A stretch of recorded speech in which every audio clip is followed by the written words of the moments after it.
There we are. Hello. There we are. How's it going, everybody? I'm dannyb.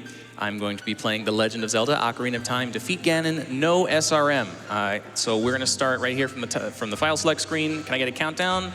For 3, 2, 1, go. Let's go, Danny. All right. My lovely couch co-commentators, can you please introduce yourselves? What's up? I'm Adef. I play Ocarina of Time. Hello, I am goodgortho. I also play Ocarina of Time. I speedrun Defeat Ganon as well. And I'm dannyb, and I play Ocarina of Time. I've been playing this game.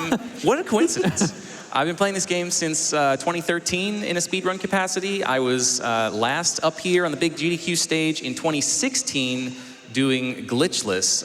This is going to be not that at all.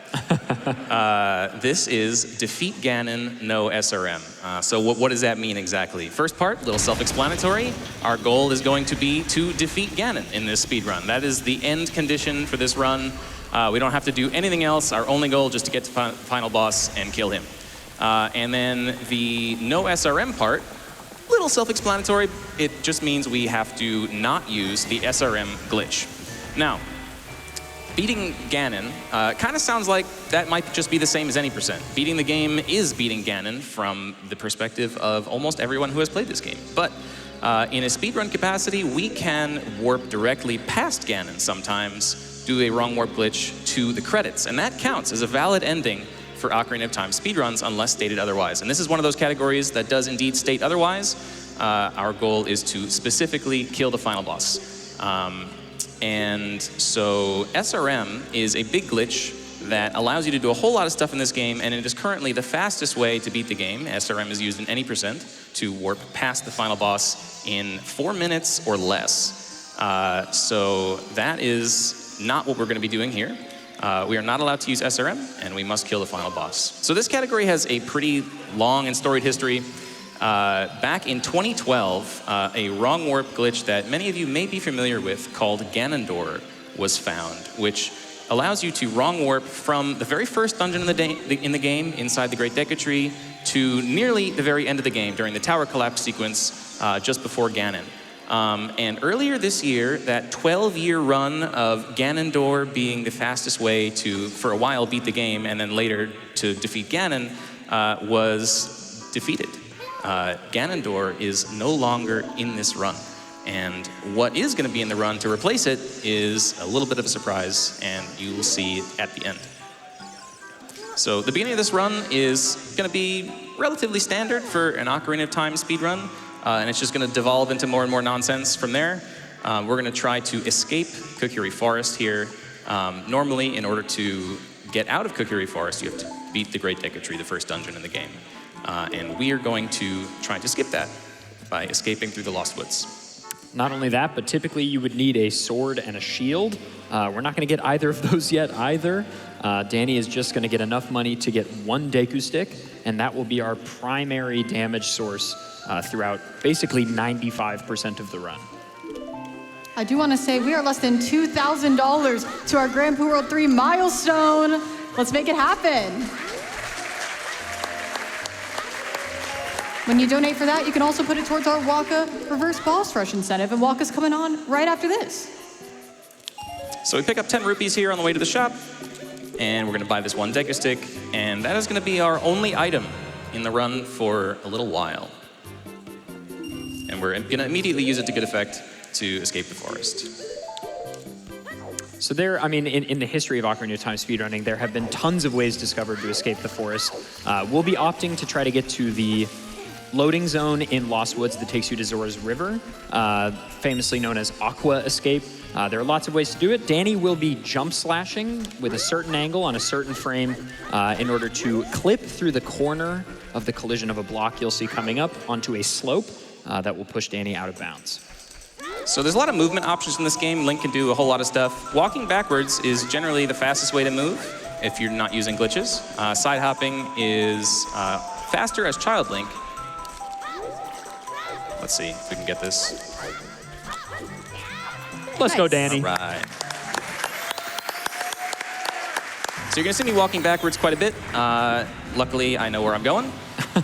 So this part is probably going to be the least eventful part of the run, heading down Zora's River. So if we have some donations, this is probably the best and potentially the only time we're going to get some time for them. So keep them coming. We have plenty coming in. We have $300 from Saturn New Hockey.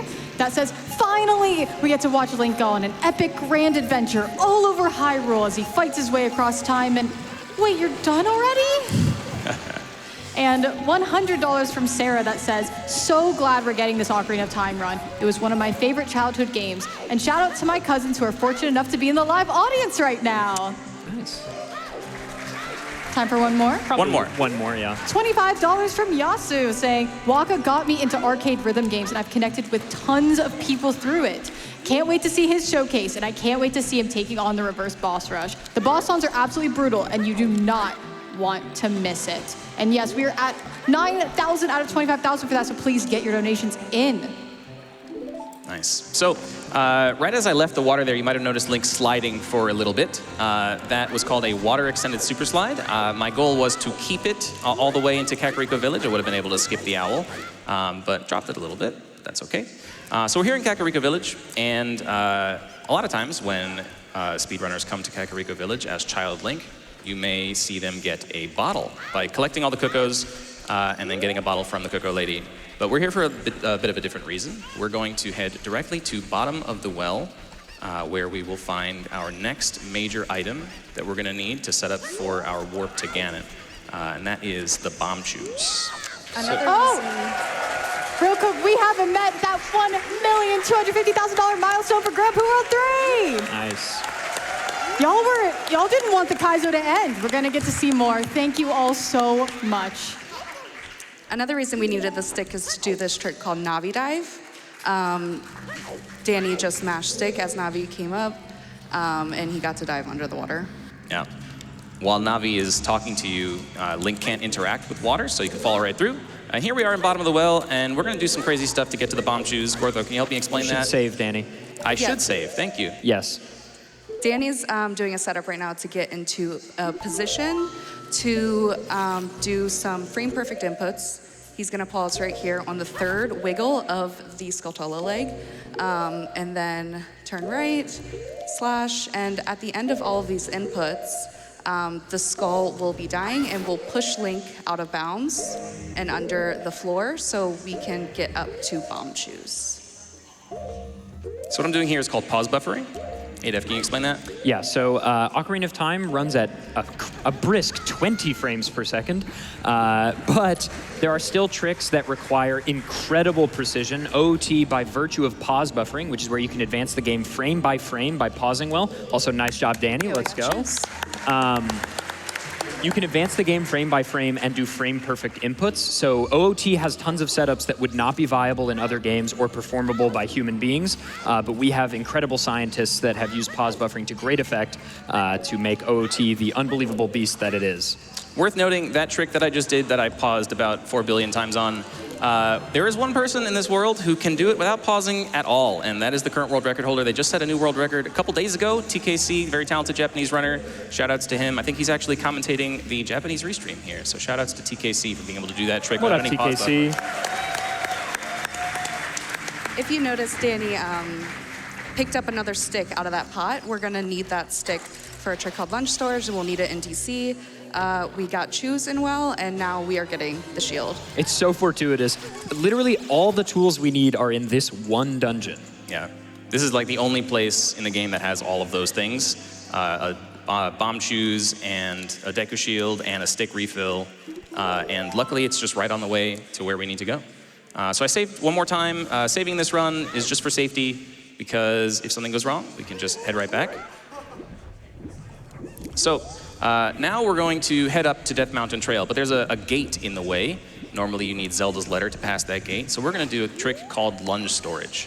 I'm gonna pick up my Deku stick here and do a slash on that ledge. Link was trying to do a lunge slash, but by falling off the ledge, I interrupted the slash, and we saved the lunge for later. That lunge is now stored, and it'll pop on the next time I do any melee swing.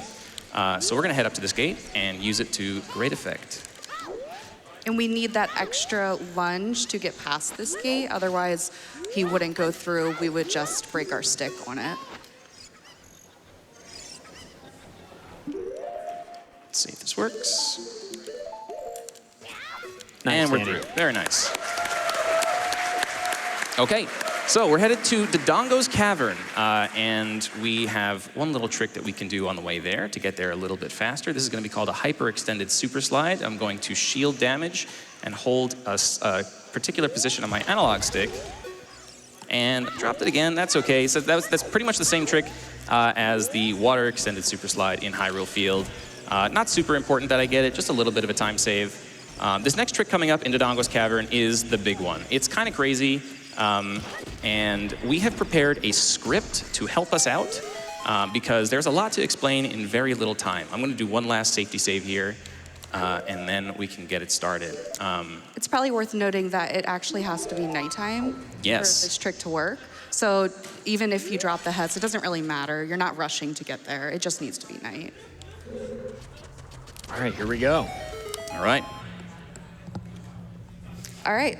So between the main room that you see here and a hallway off to the right is a room transition trigger that unloads one room and loads the next one when you cross it. We're going to get out of bounds to go behind it so that when we cross it from the wrong side, we can reload this main room and duplicate everything in it. So Danny is going to use damage here to great effect to get out of bounds, and then maneuver out of bounds to get to that very specific place to get out of near the load trigger. And some of the stuff that we dupe when we go back and forth over that load trigger will overflow past the memory meant to contain it and corrupt the data that comes next, which happens to be the map collision. By corrupting it in a specific way, we can force the game to start reading collision data from unrelated places in the game's memory. One of those places is highly controllable by us, the colors of the pixels visible on screen. So, we're going to force the game to read the colors of 8 specific pixels in a row as a collision polygon, make it so that that polygon is read as a loading zone, and then we can go touch that loading zone.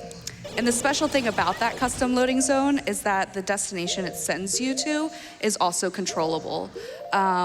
It ends up using the volume value of nearby enemies' proximity music as the value for which map to send us to.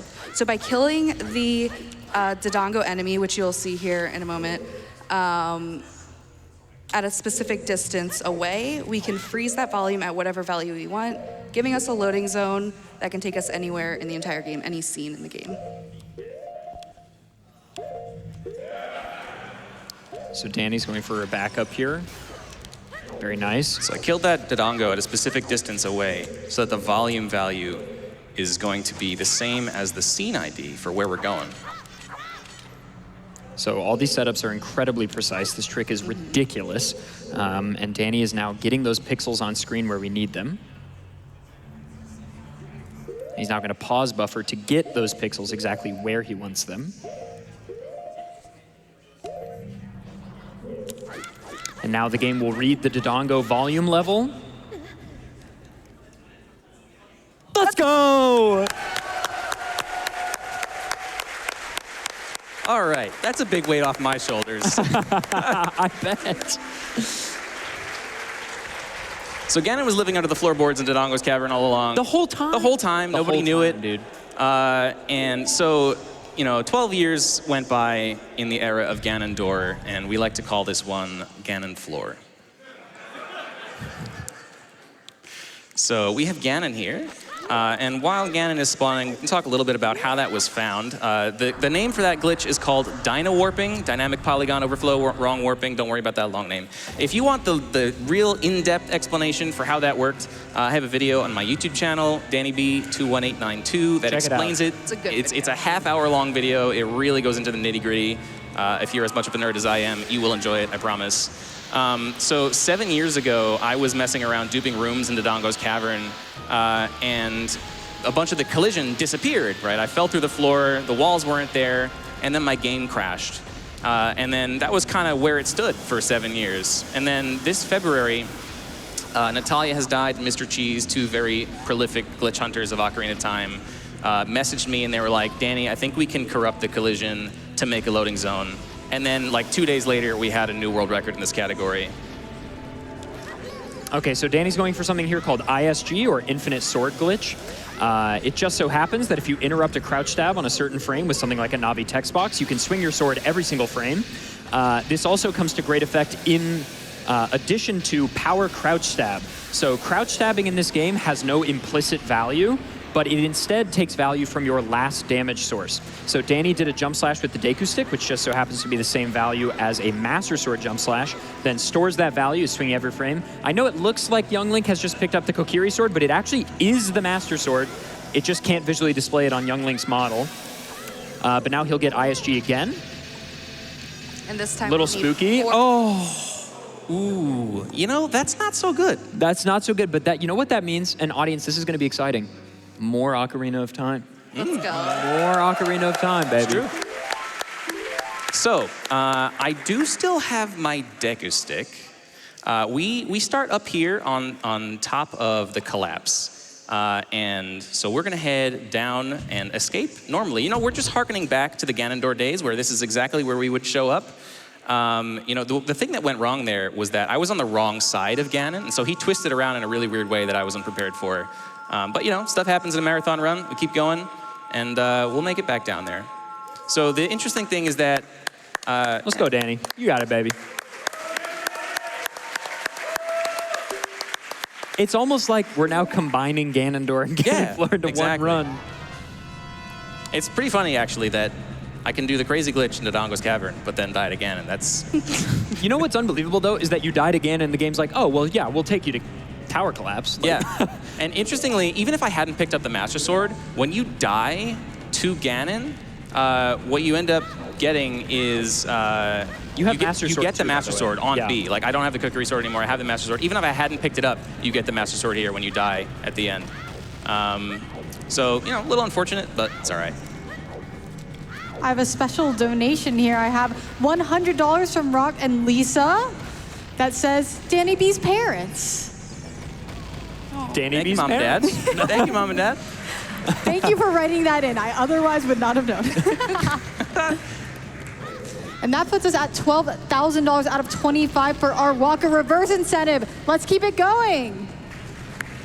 And speaking of incentives, thank you guys for raising $100,000 to Yeah. get me up here. That's pretty amazing. So there is actually a way to skip this whole sequence. I have not practiced it because it's not normally a part of this route. If you couldn't tell, I'm not supposed to be here. But in the old Ganondorf route, that used to be the way. You'd wrong warp here, and you'd do a big super slide down the collapse, clip out of bounds, and fall through the floor. And it was a whole thing. It was pretty hype. We traded one hype thing at the end of the run for another. We got the Ganon floor wrong warp now. And so the cool thing about Ganon floor, right, is that you can wrong warp anywhere in the game. But, okay, so this is going to be the tricky part. We're going to... Can you not use the Master Sword at all? I can, yes, I can. But we're just going to make sure that... Yeah. So Danny does not want to burn his shield. That would be very bad. Yeah. That has potential to crash the game. So Danny is just going to try to kill these Stalfos with ISG. That cutscene actually removed ISG. I didn't realize it did that. That's something you only know if you're really bad at this game and do the slow route. Yeah, so... ooh, hello. So Ganon floor, you can wrong warp anywhere in the game, or I guess not. Oh, Deku Nuts, look we'll at that. take those. We'll take all right. those. Let's go nuts, bro. So once you do a warp with Dino Warp, if you die, then normally when you die, right, the game checks to see where you came from to know where to send you, right? So if you're like at the beginning, if you're like in the middle of Dodongo's Cavern normally, and you die, you'll go back to the beginning of Dodongo's Cavern because the game references where you came from to know where to send you after death. But with Dino Warping, the game's reference for where you came from is still the enemy volume that you used in the Dino Warp glitch. So by dying, you can reference the enemy volume again and just chain the warps forever. And so for as many warps as you can go to a map that has another enemy to manipulate the volume value further, you can just keep going and keep doing more warps and chain them forever. And then if the glitch dies because you take a normal loading zone or something like that, then you can set Pharaoh's Wind and pick up the glitch later. So you can put the glitch in your back pocket, end it, warp back with Pharaoh's Wind, and just pick it up again later. So this is going to be a crazy addition to categories like 100%, categories potentially like MST. There's a big routing push to happen right now. This was found in February, and of course this run, all we needed was one warp as fast as possible directly to Ganon. So this was like a really easy one to figure out. But routing is going hard right now for 100%. So we'll see if we can get it in. Some routes might be unrecognizable in the coming months.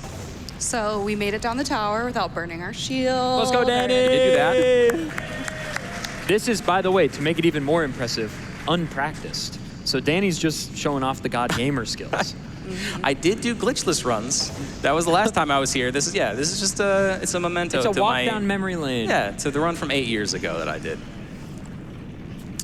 So this cutscene actually has a little bit of a funny. I knew you were going to talk about this. You gotta. We're here. Gotta talk about something. I was prepared to be done with commentary 5 minutes ago. So that cutscene actually has a random duration because of all the lag of all the particles and rocks spawning and stuff like that. And so in categories where you have to watch that, in particular the previous iteration of this category where you wrong warp from the Deku Tree, you can lose like anywhere up to like 3 or 4 seconds or something. The range is actually really significant. So at high level runs and runs this short, that can be pretty bad.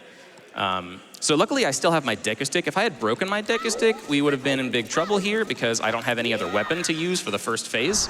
Because we're still going to get our Master Sword knocked away here. Yeah, so the game literally removes the Master Sword from your inventory when Ganon strikes here.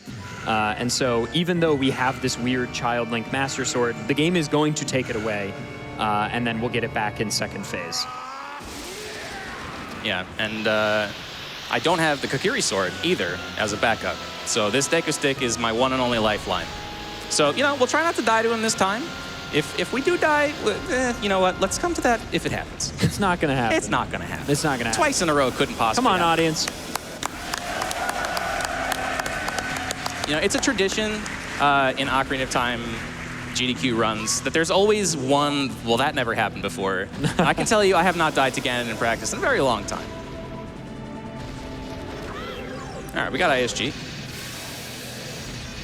So one of the big benefits of fighting Ganon as Child Link is that you can just walk between Ganon's legs, whereas as Adult Link, you have to roll.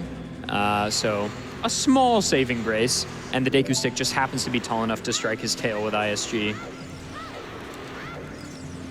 All right, here we go. Let's finish it this time.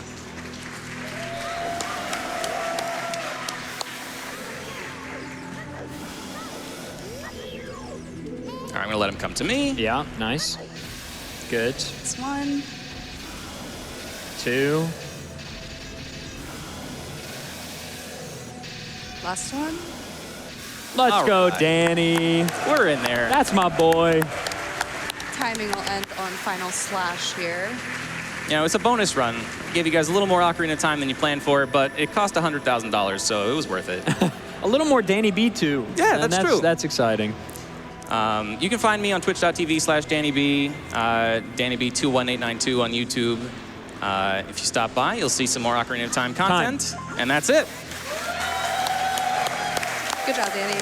Thank you. Yeah, thank you guys for having me. This was a ton of fun. Always fun showing off the new crazy stuff you can do in this game. This game is 26 years old, and we just found one of the biggest glitches ever this year. So it never dies, man. It's awesome. Can we give it up one more time for Danny B, please?